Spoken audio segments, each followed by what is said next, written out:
નથી બોલું. મહારાજ, હા, મારે આજે કોર્ટમાં જવાનું છે, તો તમારે મારું શર્ટ જે છે એ ઇસ્ત્રી કરીને લઈ આવો. એ લઈ આવું. ધોબી ધોબી આપણો બહાર ગયો છે. એટલે આપણે ઘેર ઇસ્ત્રી કરો. આપણી બગડી ગઈ છે. તો પેલા ચંદ્રેશભાઈ છે ને બાજુવાળા, એમની લઈ આવો. હા, એ ભલે જાઉં છું. હવે મારે ચંદ્રેશભાઈના ઘરે જવું છે, પણ મને શેઠે એવું કીધું છે કે ઈ નહીં બોલવાનું.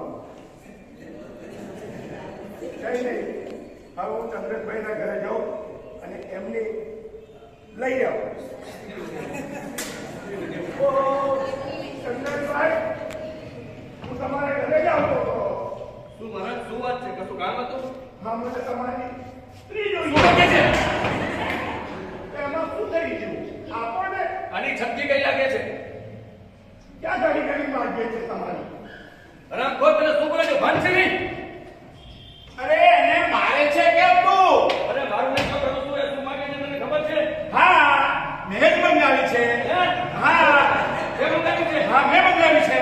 તને તો ખબર છે મારી પાસે નથી. તો તારી પાસે નથી તો મારી મંગાવેલી? તો તું પાડોશી સગામનો. હે? અચ્છા, તું નવી લાવ્યો છે એટલે ના પાડે છે ને? એ દોસ્ત, આ નવી હોય કે જૂની નો અપાય. આવો ભાવ શું કરવા ખાવ છો? હું આપણા બાજુવાળા મહેશભાઈને લઈ આવું. અરે ભાઈ લઈ આવ, કોઈની બી મને તો ચાલશે, પણ કામ પાર પડવું જ જોઈએ.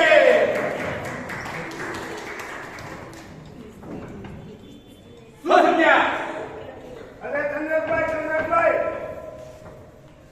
મિત્રો, તમે સમજ્યા કે નહીં સમજ્યા?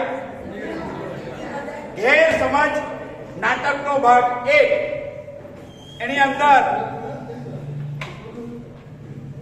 ગેરસમજ વધતી જાય, વધતી જાય, વધતી જાય. સમજ્યા? ના સમજ્યા? તો જુઓ, ગેરસમજ નાટકનો ભાગ 2.